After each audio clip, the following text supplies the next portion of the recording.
Hello, my name is Frank Lunetta. I'm a Master's of Social Work student at Westfield State, and this is my first podcast episode where I'm going to be talking about self-determination theory. I have a personal intrigue, so I thought there's no better way to learn than also kind of explaining it and teaching it to others. Self-determination theory was found by Richard Ryan and Edward Deci in the 1980s and has been kind of refined over the last 40 years. The theory focuses on motivation, well-being, and overall human development.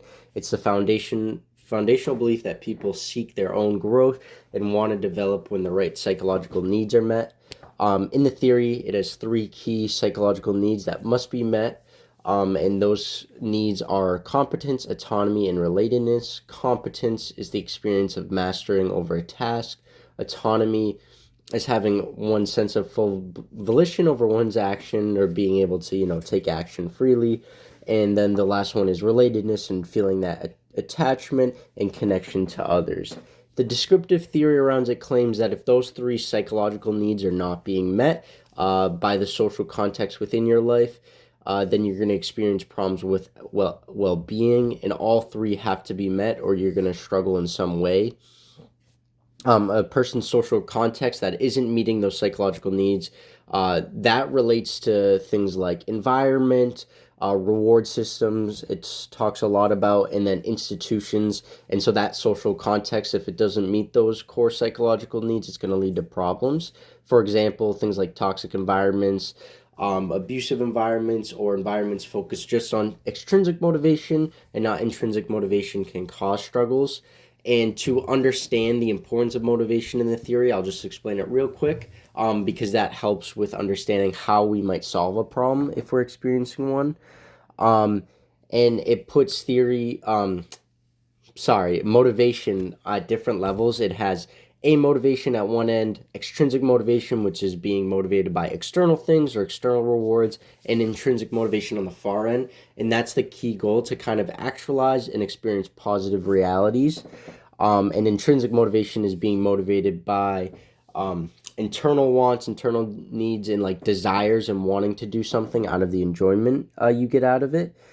And the a motivation and external motivation are lesser forms of motivation, and they tend to develop and occur when those three psychological needs that we mentioned earlier aren't being met. And so the prescriptive theory is to help the clients address, the social contexts which are impeding the three key psychological needs, and this will help them move from a motivation or primarily extrinsic motivation or forms of motivation to intrinsic motivation.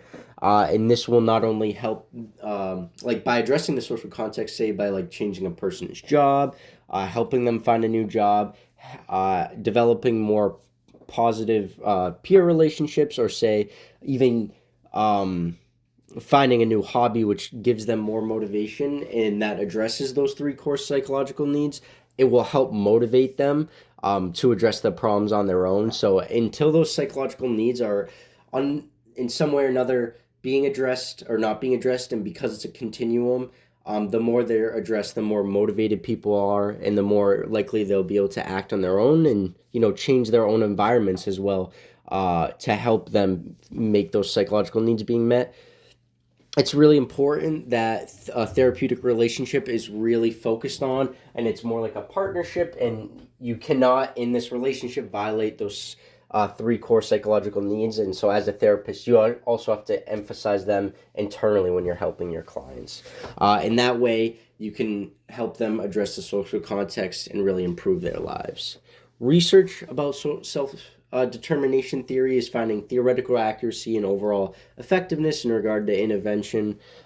First off, the accuracy of the approach is drawn out in intrinsic motivation research for workers.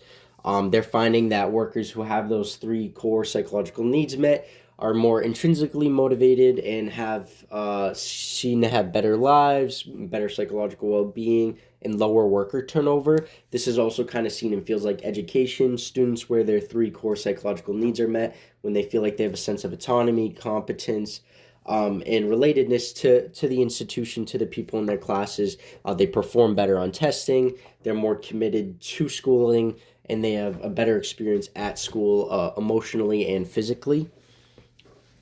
And then It's important beyond just, the educational and workplace setting where a lot of the focus is in things like healthcare, addiction treatment, policing. Researchers are also finding effective strategies based on SDT work to provide fulfillment and to decrease turnovers of their workers. It's just found when issues of autonomy are addressed, when they feel like they're competent and can, make decisions and have that sort of power. There is a balance. Obviously, there's struggles with policing, giving too much power and autonomy. However, when those three key psychological needs are met, workers are happier, people are happier, the people you're working with are better. For even addiction treatment in particular, they're finding interventions give people more motivation when they have those three core psychological needs being met. And so this can be any intervention that's out there related to addiction that meets those three core psychological needs. At least they're finding in preliminary research, they're really effective. And there's kind of growing literature on the effectiveness of this approach, which is why a lot of businesses use it currently. Right now, there's little information I would say out there on whether it meets psychopathology. Richard Ryan and Edward Deci were the only ones to kind of do research on saying, hey, this theory fits with explaining, why people have things like depression, OCD.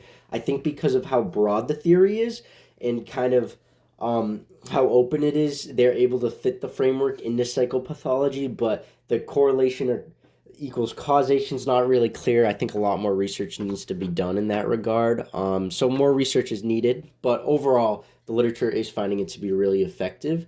And in considering both strengths and weaknesses of the approach, it's also important to understand, will this fit for me as a social worker? And I think the general idea of self-determination is crucial for all social workers, and promoting self-determination seen in our commitment to our clients. And it's also really important to look at the ethical principles as well, and there's a real connection there. The idea of relatedness seen in social determination theory can be kind of understood by the importance of relationship that we're supposed to put as social workers, and the importance of competence and autonomy is also seen in the dignity and self-worth ethical principle of the person. We are not only supposed to allow clients to make their own decisions, but help elevate them and help develop their competence and make them feel competent in their decision making. So it's really crucial that a lot of it's really crucial that the three core psychological needs are being met when we do work as social workers, especially based on what the Code of Ethics is putting out there currently. And a crucial agreement kind of between social determination theory and social work is the belief that people want to succeed and grow. Oftentimes, we need to emphasize systems and environments which are impacting people's lives. This is why we have this broader commitment to social justice to make the change. We always have to be careful when implementing self-determination theory.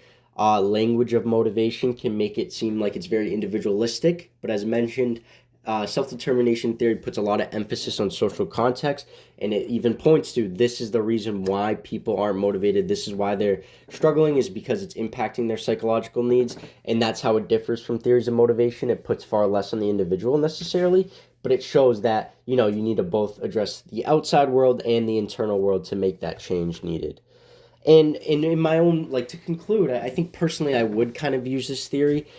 Working with high schoolers, you hear a lot every day about, I want to make my own choices. I want to be able to do this. I want to be able to do that. And they even say things, I want desire and control over my own desires. I want to not be controlled by emotions. There's all this talk of autonomy. And so I think it could be really effective in my practice and something I would implement.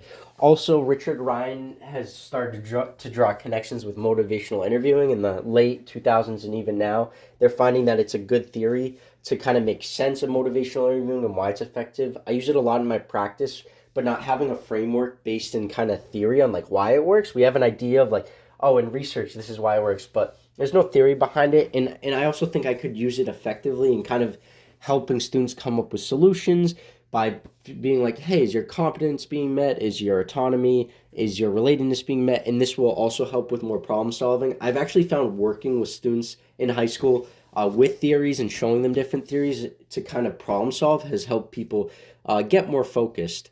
And I would just say, kind of in closing, we just have to be careful about the theory, right? We need to center social justice.